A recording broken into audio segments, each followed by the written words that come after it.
દર્શક મિત્રો, આપ જોઈ રહ્યા છો NN ન્યૂઝ। હવે જોઈએ અગત્યના સમાચાર। સુરતના હજીરાના દરિયા કિનારે વધુ 5 કરોડની કિંમતનું ચરસ મળ્યું। અફઘાની ચરસના પેકેટ મળ્યા હતા। 15 ઓગસ્ટ પહેલા જ પોણા 2 કરોડનું ચરસ સુરત એસઓજીને મળ્યું હતું। ત્યારબાદ દરિયા કિનારા પરથી ડ્રોનની મદદથી સર્વેલન્સ કરવામાં આવ્યું હતું।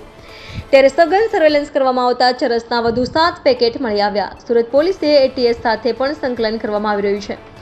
આ ચરસને FSLમાં મોકલવામાં આવ્યું છે। ગત વર્ષે 19 કરોડનું ચરસ મળ્યું હતું। ચાલુ વર્ષમાં 6 કરોડનું ચરસ મળ્યું છે। ચરસના પેકેટમાં પાણી ન જાય એટલે સ્ટારબક કોફીના પેકિંગનો ઉપયોગ કરે છે। ભરતી સમયે પાણીના વહેણ સાથે આ ચરસના પેકેટ દરિયા કિનારે આવી પહોંચ્યા। NN news Surat. દર્શક મિત્રો, તમારી આસપાસ બની રહેલી અવનવી ઘટનાઓ વિશે જાણવા માટે NN ન્યૂઝને લાઇક કરો, શેર કરો, સબસ્ક્રાઇબ કરો અને બેલ આઇકન પ્રેસ કરો, જેથી આપને નોટિફિકેશન્સ મળતી રહે।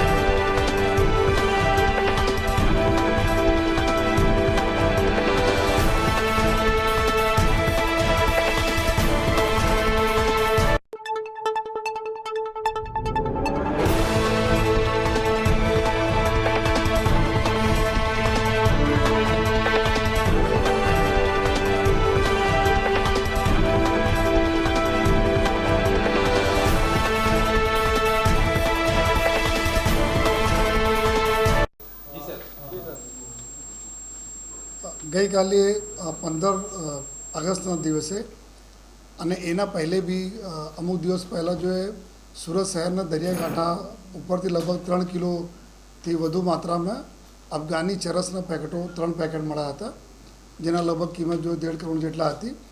એના પછી જો આ સમગ્ર વિસ્તારમાં જેટલા બી પોલીસના, મેરીન પોલીસ અને એસઓજીના ફિશરમેન વોચ ગ્રુપના અમારા સભ્યો છે, એના એક્ટિવેટ કરવામાં આવેલ। એસઓજીની ટીમ દ્વારા ડ્રોન કેમેરાઓના માધ્યમથી આ દરિયા પટ્ટી ઉપર જો તમામ જગ્યાએ સર્વેલન્સ રાખવામાં આવતા હતા। એના અનુસંધાને ગઈકાલે ફરીથી જો ટોટલ 10 કેજીથી વધારે વેટના કુલ 7 પેકેટો, જેના કિંમત 5 કરોડથી વધુની કિંમતના અફઘાની ચરસ અમને રિકવર થયા છે દરિયાકાંઠાથી। અને અત્યારે એના લઈને અમારા બાજુના બી જો દરિયાકાંઠા વિસ્તાર છે નવસારીમાં, ત્યાં બી અત્યારે જો રિકવરી થઈ છે। તો આ વિસ્તારમાં જ્યારે એટલા લગભગ 3-4 દિવસમાં 6.5 કરોડથી વધુ પ્રમાણમાં જો અફઘાની ચરસ અહીંયા મળ્યા છે।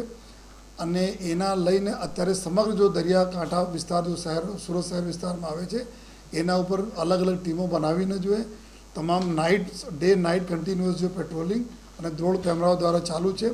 અને આ જો અત્યારે જો આપણને પેકેટો મળ્યા છે, અત્યારે જો FSLના તરફથી જો આપણને આના કન્ફર્મેશન થયા છે અફઘાની ચરસના, તો સાથોસાથ અમે ATSના બી કોન્ટેક્ટ કરીને કે ATS જો બી રિકવરી કરી છે અને અન્ય જો અમારા બીજા જિલ્લાઓની પોલીસે જો રિકવરી કરી છે, એના સાથે સંકલનમાં લઈને આ કેવી રીતે આવ્યા અને આ ગુનાઓ ડિટેક્ટ કરવાની જો પૂરી કામ જો અત્યારે એસઓજીની ટીમ કરી રહી છે। અને આવનાર દિવસોમાં બી હું આપના માધ્યમથી તમામ અમારા એવા દરિયાકાંઠા વિસ્તારમાં રહેતા લોકોને બી રિક્વેસ્ટ કરું છું कि आ कांठा में आपने જ્યારે પણ આ પ્રકારની કોઈ સસ્પેક્ટેડ વસ્તુઓ મળે તો આપ તાત્કાલિક जो है आप अपने पुलिस स्टेशन, આજુબાજુના पुलिस स्टेशन અથવા आप 100 નંબર પર જાણ કરો, જેથી જો પોલીસના ટીમ જો સર્ચ કરી રહી છે એના બી મદદરૂપ થાય। અને આપના ઇનપુટથી અમે લોકો આ પ્રકારના જો નાર્કોટિક્સ જથ્થો છે કોઈ બીજાના હાથમાં નહીં પહોંચી શકે, એના અમે લોકો ઇન્શ્યોર કરી શકીશું।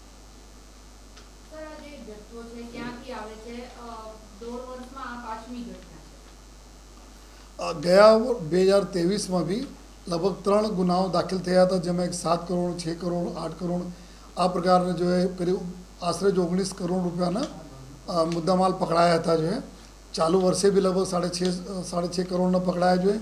તો જનરલી અત્યાર જે રીતના પેકિંગ છે દરિયામાંથી આવ્યા છે, આ તો વાત પક્કી છે। જો દરિયામાં જો ફ્લોટ કરીને અને કેવી રીતે આવ્યા, કંઈ દરિયાના વચ્ચે કોઈ ડિલિવરી થવાની હતી, ત્યાંથી કોઈ સિક્યુરિટી એજન્સી જોઈને કોઈ ફેંકી દીધા હોય, જો ડ્રિફ્ટ કરતા હોય અહીંયા આવી ગયા છે, તો એને જ બારેમાં જો આપણા નોડલ એજન્સી છે ATS, એના સાથે સંકલન કરીને અત્યારે કામગીરી ચાલુ છે। પરંતુ જે રીતે આપણા બાજુના જિલ્લા નવસારીમાં બી લગભગ ઘણા બધા જો મોટી માત્રામાં ત્યાં બી રિકવર થયા છે। તો ઓર બી આવનાર સમયમાં જ્યારે ચોમાસાનો સમય હોય તો તો ડ્રિફ્ટ કરીને આપણે શોર ઉપર આવી જવાની શક્યતાઓ પણ વધુ છે. એના માટે અમે થોડા વધારે એલર્ટ બી છે. સાથોસાથ લોકો જ બી અપીલ કરીએ છીએ કે કોઈ ના મળે તો તાત્કાલિક પોલીસ જાણ કે ના કે પોતે રાખી લેજો. કચ્છ અને સૌરાષ્ટ્રમાં મળ્યા છે પેકેટ ને અહીંયા મળ્યા છે બધા એક જ છે. લગભગ જે રીતે પેકિંગ એના છે એના સ્ટારબક્સ કેફે વગેરેના પ્લાસ્ટિકના આમાં જો કરે અને પછી જ્યારે ખોલીએ તો બહુ એકદમ ચીકના જો હોય છે, એકદમ બહુ હાઈ ક્વોલિટીના ચરસ હોય છે. તો એના જો મળે છે અને ત્યાં જ જો અમે લોકો કોન્ટેક્ટ કર્યા ત્યારે આ જ પ્રકારના આ બી આપણા સેમ મતલબ લગભગ કન્સાઇનમેન્ટ મળી રહ્યા છે. એક પેકેટ પર અફઘાની ભાષામાં ઉલ્લેખ શું લખ્યું છે, શું એનાલિસિસ કર્યું? અમે લોકો ફેસલાને જો બી એના ડિકોડ કરવા માટે કે અરબી ભાષા છે કે કઈ ભાષા છે જો એના અમે મોકલાય છીએ ત્યાં અત્યારે ફેસલ અને પ્લસ એમાં જો લેંગ્વેજ અમારા કન્વર્ટર હોય છે એના પાસે જોઈએ. પરંતુ અત્યાર પ્રાથમિક દૃષ્ટિએ એવા પક્કા છે આ બધા જો અફઘાની ઓરિજિનના જોઈએ આ ચરસ છે જોઈએ. સર સ્ટારબક્સના શા માટે કવર લગાવવામાં આવે છે? કારણ કે અત્યાર સુધી જે પણ ચરસ મળ્યું છે એમાં સ્ટારબક્સના જ લેવલ લગાવેલા છે.